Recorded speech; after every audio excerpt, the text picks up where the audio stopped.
السلام علیکم، کیسے ہیں آپ سب؟ امید ہے آپ سب خیریت سے ہوں گے۔ فارسی کے درس چہارم یعنی چوتھے درس میں آپ سب کو خوش آمدید۔ آج کے درس میں ہم سیکھیں گے کہ فارسی میں مصدر کی کیا پہچان ہوتی ہے۔ سب سے پہلے تو مصدر کسے کہتے ہیں؟ مصدر کہتے ہیں ایک ایسے لفظ کو کہ جس سے نئے الفاظ بنتے ہیں یا نئے الفاظ نکلتے ہیں، ایسے لفظ کو کہا جاتا ہے مصدر۔ ہر زبان میں جو مصدر ہوتے ہیں انہی سے نئے الفاظ بنتے ہیں، جیسے انگلش میں انفینیٹو کہا جاتا ہے، اردو میں بھی مصدر کہا جاتا ہے، اور اسی سے نئے الفاظ جو ہوتے ہیں وہ بنتے ہیں۔ کسی بھی زبان کو اگر آپ سیکھنا چاہتے ہیں تو یہ مصدر کا ٹاپک سب سے امپورٹنٹ ہوتا ہے، کیونکہ یعنی جیسے انگلش میں ہم فارمز آف ورب یاد کرتے ہیں، ایسے ہی مصدر، اس کی گردان یعنی اس سے نئے لفظ بنانا سیکھنا ہوتا ہے۔ ہر زبان میں مصدر کی الگ پہچان ہوتی ہے، جیسے اردو میں نا ہے مصدر کی پہچان، یعنی اردو میں جو مصدر ہوتا ہے اس کے آخر میں نون الف نہ آتا ہے۔ مثال کے طور پہ ہونا، کھانا، پینا، جاگنا، اٹھنا، بیٹھنا، انہی مصادر سے نئے الفاظ نکلتے ہیں، نئی فارمز نکلتی ہیں ورب کی، جیسے وہ کھاتا ہے، اس نے کھایا، میں کھاؤں گا۔ یہاں تک تو ہم نے سیکھا کہ مصدر کسے کہتے ہیں، اردو میں مصدر کی کیا پہچان ہے، مگر اب ہم بات کریں گے فارسی میں مصدر کی پہچان کیا ہے۔ فارسی میں آپ نے یاد رکھنا ہے کہ جس بھی لفظ کے آخر میں ت، نون، تن یا پھر دال، نون، دن آئے تو وہ مصدر ہوگا۔ جیسے گفتن، گفتن اس لفظ میں دیکھیں آخر میں ت اور نون آ رہا ہے، گفتن۔ اسی طرح رفتن، گفتن کا مطلب ہوتا ہے یعنی کہنا، رفتن یعنی جانا۔ اسی طرح خوردن لفظ دیکھیں، خوردن میں آخر میں دال اور نون آ رہا ہے، دن، خوردن، یہ کھانے اور پینے دونوں کو معنی میں ہے، خوردن۔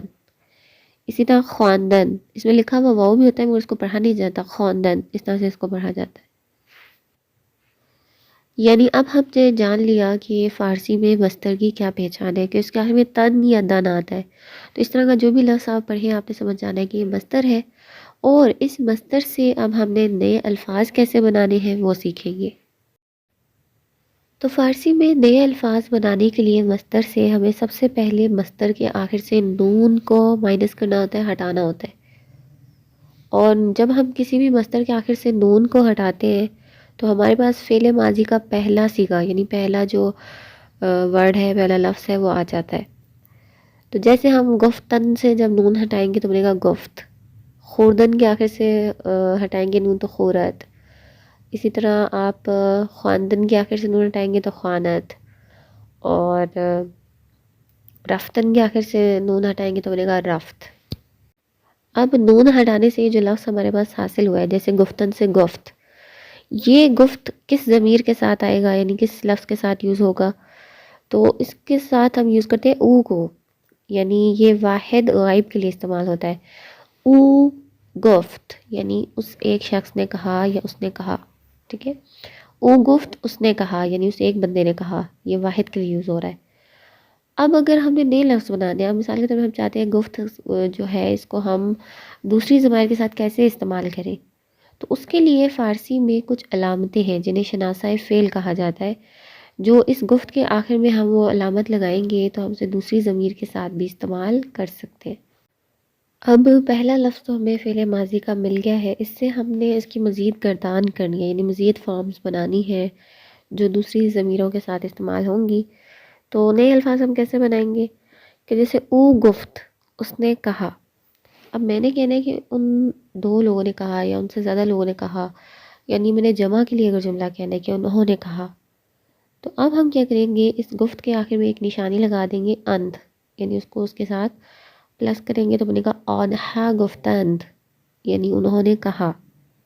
تو یہ نشانیاں آپ نے یاد رکھنی ہے کہ آنہا کے ساتھ جو بھی فعل آئے گا اس کے آخر میں اند لگا دینا ہے۔ تو الف ویسے تو نہیں لکھنے میں آتا ہے، اگر کسی لفظ کے آخر میں چھوٹی یہ یا گول ہے اسی کے آخر میں الف لکھا جاتا ہے، ادروائز الف کو نہیں لکھا جاتا ہے، تو نون اور دال جو ہے لکھا جائے گا گفتند۔ تو آنہا کے آخر میں نون دال لگانے سے بنے گا آنہا گفتند، انہوں نے کہا۔ من کے ساتھ جو فعل آئے گا اس کے آخر میں ام کا اضافہ کرنا ہے، میم لگا دیں گے، من گفتم میں نے کہا، ما گفتیم ہم نے کہا، تو گفتی تو نے کہا، شما گفتید آپ نے کہا یا آپ سب نے کہا، اب یہاں پر آپ نے یہ جو شناسۂ فعل ہیں، یہ جو نشانیاں، ان کو بہت اچھے سے یاد کر لینا ہے۔ ہر فعل میں یہی کرنا ہے آپ نے، مصدر کے آخر سے نون ہٹا کر اور اس کے آخر میں یہ نشانیاں لگا کر آپ پورے یہ جو 6 لفظ ہیں یہ بنا سکتے ہیں۔ اب اگر مثال کے طور پہ میں آپ کو کوئی مصدر بتاؤں اور میں کہوں کہ اس سے آپ فعل ماضی کے جو 6 ورڈز ہیں وہ بنائیں، اس کی 6 فارم جو ہیں وہ بنائیں، تو آپ نے کیا کرنا ہے؟ سب سے پہلے آپ نے اس مصدر کے آخر سے نون کو ہٹانا ہے۔ جیسے میں کہوں رفتن کی گردان کریں، تو آپ نے رفتن کے آخر سے سب سے پہلے نون ہٹایا، بنے گا او رفت، وہ گیا۔ رفتن کا مطلب تھا نا جانا، تو بنے گا او رفت یعنی وہ گیا، ماضی کا میننگ دے گا۔ اور اب آپ نے اس سے نئے لفظ بنا دیا، اونہا کے ساتھ لگانا ہے، تو کیا کریں گے آپ؟ آخر میں نون اور دال کا اضافہ کر دیں گے، بنے گا اونہا رفتند، وہ گئے، ٹھیک ہے۔ اس طرح من رفتم، میں گیا، ما رفتیم، ہم گئے، تو رفتی یعنی تو گیا، تو رفتی تو گیا، شما رفتید یعنی آپ سب گئے۔ اس طرح سے فارسی میں فعل ماضی کی گردان ہوتی ہے۔ سب سے پہلے ہم نے سیکھا مصدر کسے کہتے ہیں، جس سے نئے الفاظ نکلتے ہیں۔ پھر مصدر کے آخر سے نون ہٹائیں تو فعل ماضی کا پہلا لفظ بنتا ہے۔ پھر اس سے باقی 5 لفظ جو ہیں ان کے آخر میں کچھ علامتیں لگا کر بنتے ہیں۔ تو امید ہے آج کی ویڈیو میں آپ کو سمجھ آ گیا ہوگا۔ ایک مصدر میں آپ کو ہوم ورک کے طور پہ دے رہی ہوں، اس کی گردان کر کے آپ لوگ کمنٹ میں بھی لکھ سکتے ہیں۔ خوردن، خوردن کا مطلب ہوتا ہے کھانا، اکثر اس کو پینے کے معنی میں بھی لیا جاتا ہے، اور اس کا پہلا لفظ جو ہوتا ہے نون کو جب آپ مائنس کریں گے تو بنے گا خورد، او خورد، اس نے کھایا۔ جب اونہا کے آخر میں نون دال لگائیں گے تو اونہا خوردند۔ باقی لفظ آپ نے خود بنانے ہیں اور کمنٹ سیکشن میں آپ نے سینڈ کرنے ہیں۔